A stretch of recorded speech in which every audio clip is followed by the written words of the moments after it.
Hey everybody, welcome to our first episode of the DM's Lost Whiskey. I'm League of Whiskey, I'm Last Tourniquet. and I didn't mess it up this time. Yeah, buddy. Oh man.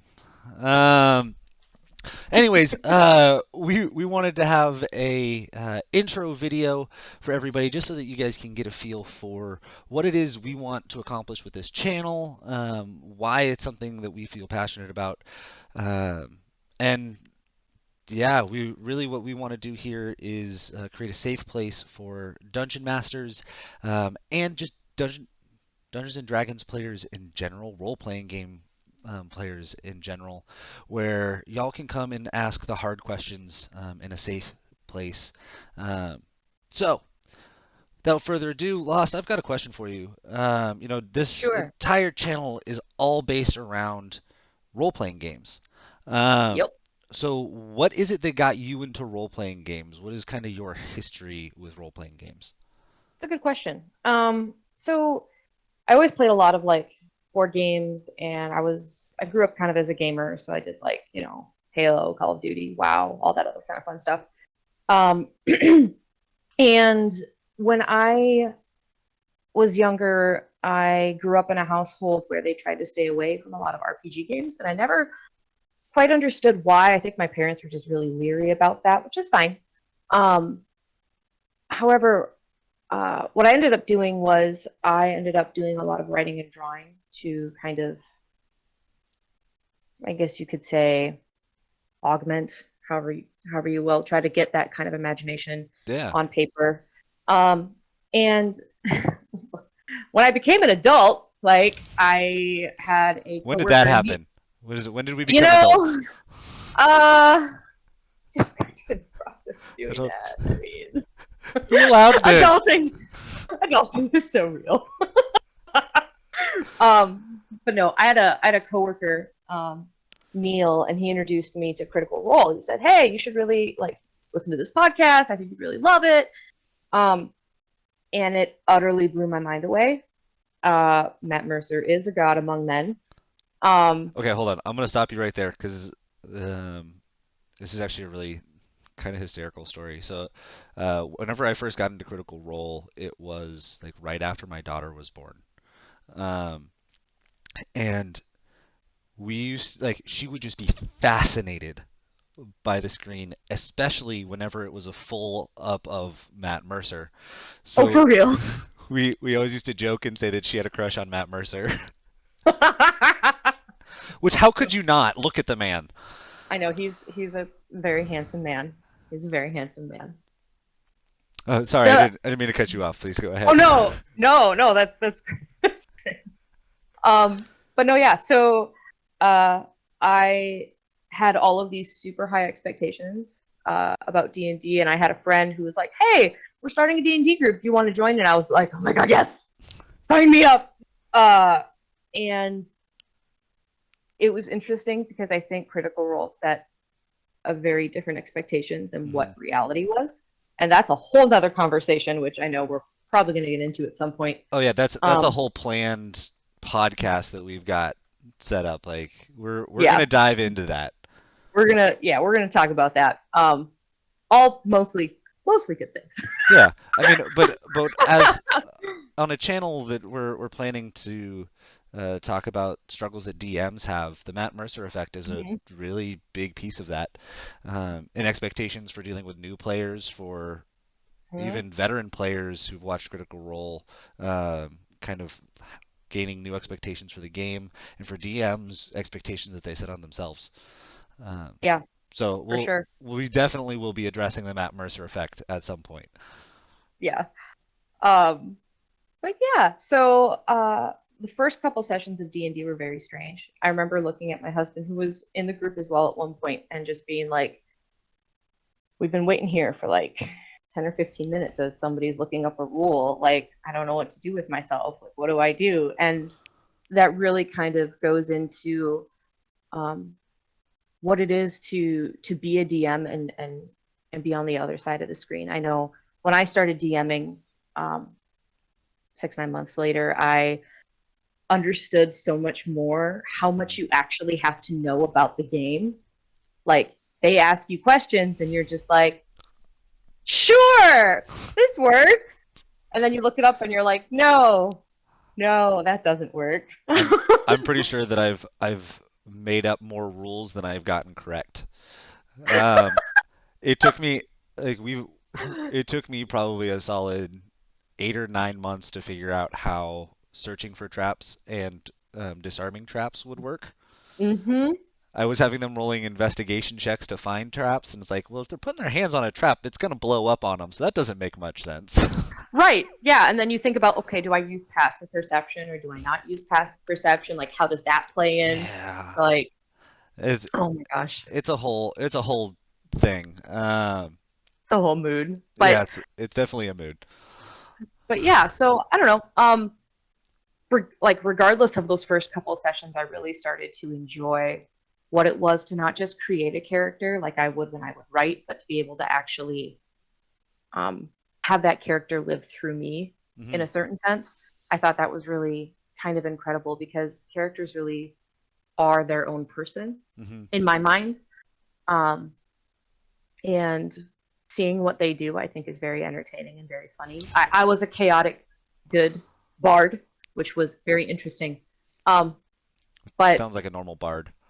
I don't know. I was torn between chaotic good and chaotic neutral because part Mm. of me just wanted to see the world burn, but that's okay. I was one of those players. It's fine. DM's worst nightmare. It's Murder okay. hobo, murder hobo. A little bit. It's fine. But yeah, I don't know. So So you've talked about your time playing. You've talked a little bit about your time DMing. Um, how many games are you in right now, and what are you DMing? What are you playing in? right. I am currently in two. Okay. I am DMing one, and I'm doing a total homebrew for it, um, which is quite challenging. Cool.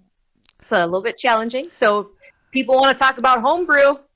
Let's go. Like I got you. But yeah, I really enjoy seeing both sides of it, and part of it is really nice just being a player and being able to come and just not have to worry about certain aspects. No, having Um, not having to prep before a session. what? It's not like it It's takes several hours to do. yeah. On a good day. On a good day, it's fine. Um, so how long have you been playing role-playing games? That is a good question. So games that are similar to D&D, I Yeah, would so tabletop say, role-playing, yeah, like when yeah, was your Critical Role addiction spawned? I guess is the real Spawn. question. It is a spawn. You It are is not wrong. it is a whole entity within itself Yeah. whenever you form that addiction. I would say probably about 2 years ago. Okay. I would say. I Okay. think it's been 2 or 3 years now. Yeah. Um, it's been an adventure. Oh, oh yeah. It always is. So a little bit about me. I I think was, I think I yeah. played my first role-playing game when I was in fifth grade. Seriously? Yeah, it was a long time ago whenever I played my first one. What? And I was hooked immediately. Um, so one of my buddies, he'd gone to a summer activity for a summer camp for advanced students. And one of the classes that you got to take, one of the classes that you got to take was a fantasy role-playing game. Super dumbed down rules, but it was Okay. so cool. Uh, Like, I want to go to that school. Like, that's Same. sick. Like it was like this big summer camp. Yeah. It was so awesome. And so he brought it. He actually played before me, and then he introduced me to it, and I was like, "This is amazing!" And so him and I were playing. Started our first game. It was just the two of us, so it was kind of like we were both kind of DMing. We were both kind of writing the story. Um, then the next summer, I got to go to that camp and participate. Uh, and the DM set a like puzzle room in front of us as a bunch of sixth graders, and we sat there all summer. Yeah. Um, it was, it was we've all been in those puzzle rooms. Let's be Oh my honest, God, where the yes. DM has to be like, "Hey, by the way, roll me an intelligence check." Um, You kind of fudge it. Oh, I rolled a 9. that's enough. Sure. Natural one. That's enough. Oh, um, it's like I just want to give you information. Just let me give you information. So we yeah. started there, and then we jumped into a whole bunch of different role-playing games. Like I was really big into Warhammer 40K at the time, so there's a Warhammer 40K Oh, role-playing yeah. game. Um, so I've played that. I had played a little bit of Dungeons and Dragons in college, but never really like fully dove into it. I Now, felt, when yeah. you would play, would you play as just a character, or were you also DMing as well? So up until college, it was just me and my best friend. It was just me and Nate. Okay. And so I was DMing and playing a character a lot of the time. So it turned kind of turned out that whenever we would play, I would be the storyteller. So really, from like seventh, eighth grade, I've been DMing. Not well. I was in seventh and eighth grade and had no experience of role playing games, but I like I've kind of always enjoyed telling that story. Um, but the list of different ones that I've played are that one from D-Cats is what it was called. That was the summer camp. The Warhammer 40K one. I played a little bit of Dungeons and Dragons, but never really like learned the rules. So we kind of just made up our own rules to Dungeons and Dragons. Um, I played the Mistborn RPG. I love Brandon Sanderson and all of his storytelling. The Wait Mist. a second. That's like a thing? Oh yeah, yeah, yeah. Here, hold on. I've got. Uh, Wait, wait, wait. That's a game? What? we are in no way sponsored by anything Brandon Sanderson, but Brandon Sanderson, if you would like to sponsor us, it would be a dream. That would like make my heart so happy. Oh my Uh, God, I love Brandon Sanderson as well. it's and then the other one that I've played a whole bunch is Palladium. Palladium is probably where I have um, I don't know, probably the majority of my experiences in Palladium, um, both DMing and as a player. Uh, so I've run several different campaigns and several different scenarios. I've been in several different campaigns, several different scenarios.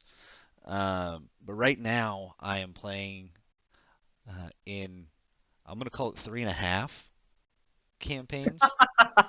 Um, so I've got 3 weekly campaigns. Um, I just had to redo the math on that. Yeah, I've got 3 weekly campaigns and one once a month campaign that I'm currently running. Um, 3 of those I'm DMing. Sorry, 2.5 of those I'm DMing. Um, Mhm. and then I do have my once a week that I'm a player, um, and I am playing the Yes. Uh, the scumbag rogue bard who's just been manipulating everybody. I mean, Uh, I don't want to say he's a scumbag. he's a He's not. scumbag. He's not. He's had such a hard life. He has. He's had a very Has. hard life. Um, but no, we it's been really fun. Like I kind of fell in love with um, DMing. I'll call it about 2 or 3 years ago. I was running um, a campaign based around a book series called Superpowers in the Palladium universe, uh, Okay. which think of have you seen this movie Sky High, where No. superheroes go to high school in order to become superheroes? No, but I've read several books that are very similar. Okay, so this is they go to college. Like they have to Oh, get a interesting. college degree to become superheroes. Interesting. I loved it. It's Um, almost like My Hero Academia or something. yeah, kind of like My What? Hero Academia. Um, but I think the audiobook for the third one was like 40 hours, and I read it in 2 days. Um, Yeah, it was a lot. I nonstop reading. I absolutely loved it. But I was running a running campaign based around that for my players. Yeah. Um, and then about last year when pandemic hit, I went. I've been hearing so much about Critical Role. I've got all this free time because I'm home. Like my daughter had just been born like a month before pandemic hit, so I had 2 weeks in there Mhm. of just like sitting at home with holding my daughter. And so I turned on the first episode of Campaign 2 of Critical Role, and I learned something really fast that I was not I was not a great DM. It was a hard reality for me, but once I kind of learned, like I learned a lot from Matt Mercer, which is something that I think a lot of DMs can speak to.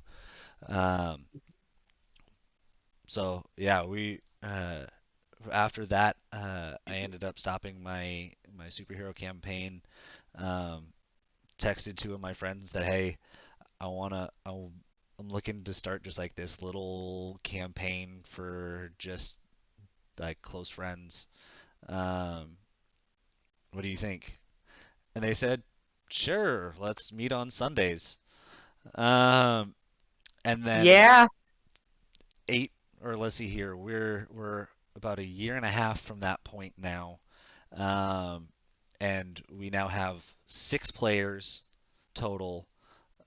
And I'm running a homebrew within the world of Faerun. So the lore Okay. of taking the lore of Faerun and um, Toril and all of that good stuff, and adjusting it to fit my campaign. Um, the whole campaign is completely my own story, but it started off as a module. We started with oh man, we started with Dragon Heist, and then the players went, "Nah, we're good." Like I kind of like thrown some seeds in there for like my homebrew campaign that I was talking about doing with them as like a continuation of Dragon Heist. And they went, "We're done with Dragon Heist. We're gonna go do that thing." Like, cool. Like, yeah, just Spent hours. I hadn't prepped Dragon Heist at all. It's good. Yep. So glad. That's uh, so real. You spend hours preparing this one city or this one area, and they're like, "Yeah, I'm gonna go over by this tree," and you're like, why are you going by the tree? "Why? Why? We're It, having a tea ceremony." Okay, I think I sure. told you. I think I told you about this the other day. Uh, we were in our Sunday campaign, and like my players for weeks have been saying, "We're gonna go to this place. We just got to kind of wrap some stuff up, and then we're going to this one place." Like they're based in Waterdeep. They're looking to go to Neverwinter, which is like a a few days of hard travel. And so I'm Yep. like, all right, they're staying kind of like in the same area, like same country, same all that stuff. In the course of a session, they go, actually, we're going to go to the other side of the world. And we're I going to go do jump remember into this. that story arc. And I'm like, I remember oh, that. I like remember you being like, "What do I do?" I was so thrown off because I'm sitting there Mhm. going, like, I I completely missed all of my culture notes. I missed all of the like notes on everything. I ended up having to go back afterwards and be like, look, guys, I'm sorry. Like, I I didn't think that you guys were going here for another 6 months. So, like, let's give the DM a break here. Like, I had stuff prepared. I just didn't have like a whole lot prepared for it. Like, I knew kind of the Yeah. general gist of what was happening. Yeah. Um, so, anyways, so going back to kind of the whole point of this first episode, Mhm. one to prove that we understand the hardships of being dungeon masters, and the hardships of being players because we've been both. Yep. But it's important for us. I know that is something you and I have talked about. it's Yeah. important for us that we kind of just set a groundwork for what we want, like what we want this channel to be, and what we want this podcast to be. Um, and so I want to open it up to you, Lost, to kind of talk about Yeah. a little bit about that. Well, I know in our conversations, and especially for me, it's really important to have a safe space Mm. for DMs and players.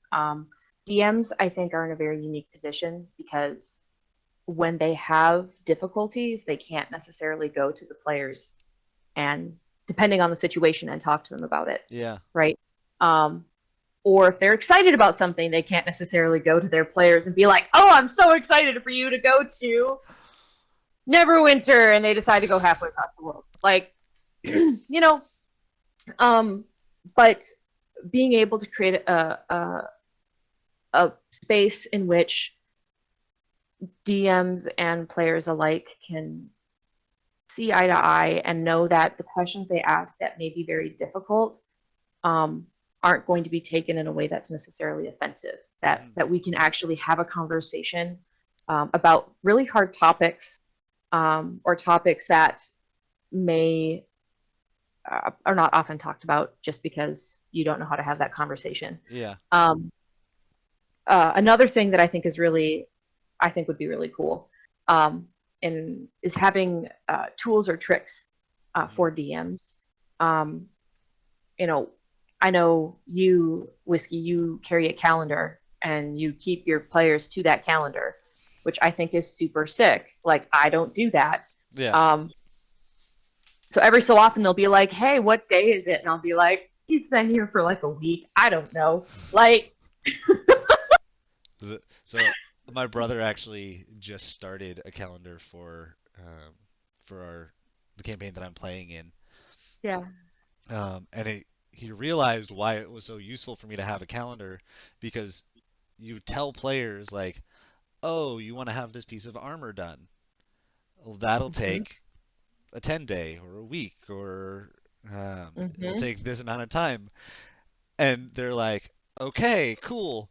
Well, no one's actually keeping track of that amount of time, Yeah. like unless you have those players, which is very possible. But like I have a player who keeps track. All of his notes are according to what day of the year it is That's in game. that's crazy. That's cool. So like he knows exactly what happened on every single game, like in-game day. Um, Wow. so like it adds a whole different layer to it. Oh yeah. Um, and and by the way, I didn't make my calendar. I just want to throw that out there. My calendar, I 100% like took off of Reddit. Someone else went and made it. It's nice and fancy. Um, I I'm not that good. Oh But man, apparently it's I the love it. official. Actually, no, it's based off of the official like Fae running calendar. So yeah, Okay, it's a really cool that's tool. cool. If you guys are looking Um, for it, we can just shoot us a message. We'll send it out. I know we're gonna have a whole tools and tips video coming up at some point. yeah, for sure. But yeah, I don't know. I know the only other big piece for me, and then I'm definitely gonna ask Yeah. you to share some of your things that are important for you, is um, making sure people are informed about what D&D is. Like, Hmm. D&D is a game, and understanding how that game is played and understanding both the difficulties and the joys of being in the game Yeah. and having some incredible situations kind of develop. Um, I know, Whiskey, you mentioned, I think it was Liam O'Brien, that the one, like, one of his Yeah. famous lines. Oh, I love this He's, quote. I know, oh my God, he's like, I, I had, I had a little man crush on him. It's fine. But he was just like, D&D is like a cheap form of therapy or something like that. Dungeons and Dragons is cheaper than therapy. Cheaper Yeah. than therapy. There we go. Um, but there is some truth to that, and I Hmm. think that um, having people understand the different areas D&D can help you learn about yourself, Hmm. as it is learning how you relate to others, I think is really kind of a Yeah. cool thing. and being able to spread that awareness, I think, is important. Yeah. Um, but yeah, I don't know. Like that's what I want to, get out of the podcast. But I know Yeah. Whiskey, you have your own Oh whole yeah. like, So I think that another thing that actually has just come up in just you and I talking here in this time um, that I want to add in here is I kind of want this to also be a hey guys, I'm stuck. Like I know that yeah, you and I yeah, have kind of been that for each other of like I know I've come to you several times going I have no idea what to do here. yep. Um, in I've done fact, it with you too. yes, you have, and I I know have. for a fact that the entire situation that my players are in right now, you guys can all thank Lost. Um, Love y'all. Wait, what? uh, so, hey, I want this to be a place where you know it's almost like the Dungeons and Dragons Reddit. I don't know, or the Dungeon Masters Reddit. I know that there is one of those, um, but a place where people can communicate with each other, saying, "Hey, I need help. Like I'm stuck because not everybody has those friends, has other dungeon master friends that they can go to, and you can't go to your players. Like you Nope. can't say, "Hey, how would you like your character to die this week?" Like that's not how this works. Or Um, hey, how would you like to fight this monster that's like 4 levels above the entire party? yeah, Like, look at this cool monster that I found. I really want you guys to fight it at some dude, point. I found this really cool monster, but I like really want a really difficult fight. Like, do you think this will be? Do you think you'll be able to Yeah. beat it still? And they're like, oh Hmm. no, we definitely won't be able to beat that. You need to go lower, and then they just end up smoking it. Yep. But Fireball. Wait, what? I would fireball. Sorry. We so I'd love for that to this to be a kind of safe place for that. Bouncing ideas off of each other. I know Lost and I will probably be talking a lot about maybe not the stuff that we have prepped for our campaigns, but the stuff that we've done. Hmm. Um, because we don't want to talk about the stuff we've prepped because then our players can find it. Um, and we're much too maniacal.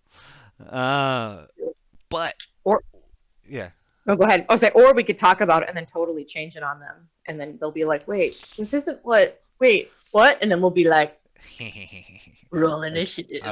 wouldn't put it past us. If we ever did leak something on here, we would totally like retcon it immediately, like go through and completely change the entire storyline for it. Um, but that doesn't mean that we're not going to talk about maybe some of the struggles that we have with planning and things like that. Um, but for me, I had three things down, so things in addition to this is I want to create a place to help DMs. Um, and the reason why this is a separate point for me is because I want this channel, this podcast to be a place where you know it's a DM support group almost. Um, as DMs, we come across a lot of difficult situations, not just in game but out of game. We have player issues. We have you know in-game character issues that maybe hit too close to home for some of our players. Um, I know that in the campaign that I'm playing in right now, I'm kind of dealing with that a little bit.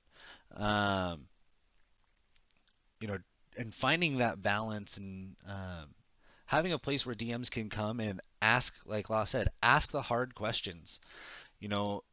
Asking things like, "Hey, my party doesn't like this character. They like the player, but not the character. What do I do?" Um, asking things like, "Hey, I've got a problem player. Everybody loves the character, hates the player. What do I do?" I think Hmm. those are two of the more common types of questions, but I also Yeah. know that there are plenty of other questions Oh, totally. I that know. Oh, no, go ahead. Yeah. I'm sorry. um, things Hide things behind like my. scheduling, things like what is how far is too far? Anything that Lost might have to add on to this? Oh yeah, yeah. No, like the more you speak, the more I'm like, yes, more words. um, yeah. Because like, we've experienced it, we've been there, and we may not have been in that particular situation, um, but we're more than happy to share how we would deal with it. And the hope is that the comment section is going to help deal with it. Um, so really taking our comment section and having it be a place of love. Don't get us wrong, we are well aware of what the comment section is capable of. Uh, but for the most part, in creating a good, healthy, and loving environment for DMs to rely on each other. Um, I also want this channel to help new players. Um, Yeah. I know that for a lot of people don't have my background with role playing games where I've been doing it for ages. Yeah, exactly. Um, and I think that one of my favorite things that I've done as a DM is I've had a lot of new players join my games, whether it's one shots or just actual campaigns that I'm running right now. I've got a good handful of of people that I've introduced to the game, and I've had to teach the game to. So resources for them, places that they can find groups, Mhm. things that they can do to kind of prepare themselves. Um, I am also a I'm very much a method actor whenever it comes to playing my characters. So if people are having problems role playing, I have a whole bunch of things that I do. I say that I don't prep for my like the game that I'm playing in, but I do a lot of prep. I Mhm. got a playlist. I listen to it virtually all day, the day that I'm playing, and I run through conversations. I run through scenarios. I spend a lot of time getting myself into that headspace, um, so that whenever I show up, it's like I'm I'm just I'm just playing per. Mhm. Now, don't get me wrong. There are lines that we don't cross in that. Mhm. And learning how to where those lines are is going to be something that we're going to talk about on this channel. Um, but having that ability to learn where your party's lines are, I think, is an important skill that new players maybe don't necessarily have, um, or aren't Yeah. aware exists. Uh, Right. like if you join a party, and I'm going to use this as an example because this is an example that I've seen on on a few occasions. But Dungeons and Dragons is mainly a guy thing. There's Really? Yeah, I know. I Yeah, a majority of people that I play are guys. What? I never knew that. Uh, I would almost challenge you on that, but hey, that's okay. that's I'll let you talk. I let you do you. that's at least that's my experience of it Right. is Dungeons and Dragons is a guy thing, and it may be different for a girl DM. Like you could probably run a girl powerhouse campaign, which I think would actually be awesome. That would be Um, kind of sick, but it's, as it's an idea for you. I bet you I could get my wife in on that, that would which be I think cool. would be really fun. Anyways, it's a whole different side thing. We'll talk later. We'll talk later. Um, but for me, it's I have girls. I've actually had at least one girl in every campaign that I'm in, and a lot of times that can create issues just simply because Mhm.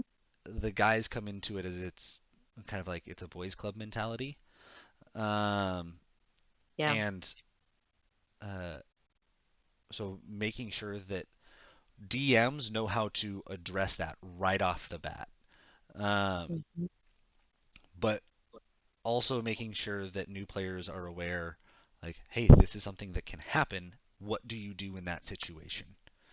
Mm-hmm. Um, Old players, long-standing players, you join a new group. What do you do in that situation? Like I'm talking about helping new players, but really just having a place for players in general to talk about the struggles that they're having with their campaign, um, or you know, for trying to find ideas or ways to help them better role play, uh, and then to like Law said, have a better understanding of the game. Um, I I know that there's a huge stigma, especially amongst a lot of religious people, about the game of Dungeons and Dragons.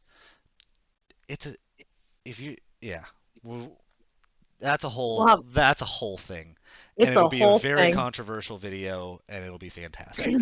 Um, but you know, trying to help people to understand like why Dungeons and Dragons has exploded the way that it did Mm-hmm. in the world today. Like there's a lot of reasons why people have gone to something like a role playing game uh, for community and for Cheaper than therapy. yeah, and because D&D is cheaper than therapy. Saying like It's what? true. Um, True. So real. it's so real. Oh. Anyways, but diving into that stuff, the um, giving people a better idea of why people play the game and why the game is the way that it is.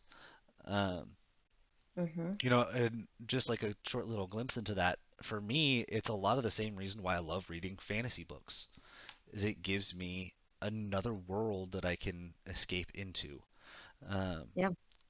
and there are such things as healthy escapes, but and unhealthy escapes. So learning Yes. boundaries and all that good stuff is a big part of that for me. Um, Yeah. and all part of conversations to be had in the future. Um, I think one of the things I'm gonna add to that yeah. is one of the things I love about D&D, and this is probably the best way I can help describe it as somebody who loves to write, Hmm. is um, you can so when you write a book and you write characters for a book in a book, your characters are doing their own thing. You have a beginning goal and you have an end goal, and there's kind of like a fuzzy middle. Yeah. Like you have an idea of what you want, but the characters become their own entity. What I love in D&D is that it's literally like a living book, Hmm. and that each person adds such a uniqueness to their character that you as a DM can't you can't Yeah. you can't control it. But at the same time, what I'm saying is that's a good thing because it makes it so much more organic, and it enables that escape to be that much more real Hmm. because you're dealing with other humans, Yeah. um, that have their own background, that have their own lifestyle, and they put a part of themselves into their character. And I know that'll be a really fun conversation, the Hmm. differentiation between person and character. Character. Yep. Yeah. Um, because I know players who have really struggled with that. Hmm. Um, I know one of the things I know my husband has said is, I how did he say it? He's like, I could never imagine making a decision as his character that is contrary to his own moral compass as a person. Yeah. And I was like, interesting. Like, and that was a great conversation because I was like, tell me more about that. Like, why do you think that that's important? And Yeah. then we ended up having like a 2 hour conversation about philosophy. But we don't need to go into that for Not the today. purpose of Not today. not today. Um, Meanwhile, I'm over here playing Per, and I'm like, oh yeah, just kill them if that's what needs to be done. Murder Hobo Bard. Hi, nice to meet you. Yeah. Nice. Like, I am not a murder hobo. That's okay. That's actually going to be a whole nother video, guys. You're getting glimpses into all the videos that we have thought up. We've got a whole lot of awesome stuff planned. But the definition of a murder hobo, like, yeah, what qualifies someone as a murder hobo? Because that term gets thrown around so much in the D&D community. Like, you hear people talking like, I, you kill one person, does that make you a murder hobo? Short answer is no. Well, it might. If Well, if you're killing for the sake of just killing, then I would I consider don't you a know. murder hobo. That's a No, okay. We're gonna that would be like a serial killer or like a murderer. Like yeah that's different. But if it's like, hey, I earned XP by like going out and killing people. I'm gonna go kill a whole village. Like yeah that's a murder hobo in my mind. But we can have a whole yeah. conversation We're gonna come back to that. We're gonna come back to that. differing Anyways, opinions. I hope that you guys have had some insight into what we want out of this podcast. Um, but and a big part of that is viewer involvement. Uh, Yeah. we want to get y'all involved. We want to answer your questions. Um, we want to make sure that the stuff that we're producing is directly in line with the questions and the problems that you as viewers are having. I know that, We oh yeah, go ahead. I know that a lot of the stuff that we're already planning is a lot of issues that we've come across. Um, but we also are planning on doing full quick Q&A episodes. Yep. I know feedback is super important to us. And not even just feedback with questions. Like I for me, developing a community is important. Mhm. So please share your questions. But if you also have feedback for us, um, like if you wanted to have a conversation with us, because sometimes we all have feelings and that's okay. Um, or if you have constructive feedback on how the podcast is structured or things like that, it'd be fine. We'd love to hear it. Because I mean, that's how we better ourselves and that's how we Mhm. can make this podcast a truly great podcast for you guys to listen to. Yeah, So, and like we said, we want to keep the comment section, the Twitch chat, all of that um, a loving and caring space. Um, I've seen both the best and the worst of comment sections, but I know that the critter community is a great example of a wonderful and beautiful Twitch chat and YouTube section and just general community. Um, and so we want to we want to create something similar, a safe haven for D&D players who are struggling. Um, and so be sure to leave your comments, leave your questions um, down in the YouTube comments. If you've got them, throw them into Twitch chat. Um, we are planning on streaming every 2 weeks, so we will not be streaming next week. We'll be streaming the week after at 1 o'clock Central Time on Thursdays. Um, and I know that I'm looking forward to the next one. Um, Lost and I are going to be spending the next 2 weeks going over what we're going to be talking about, and we can't wait to get to share that with you guys. yeah. Um, anyways, guys, um, I am League of Whiskey. I'm Last Tourniquet. Have a drink for me, guys. And me too. Peace, y'all.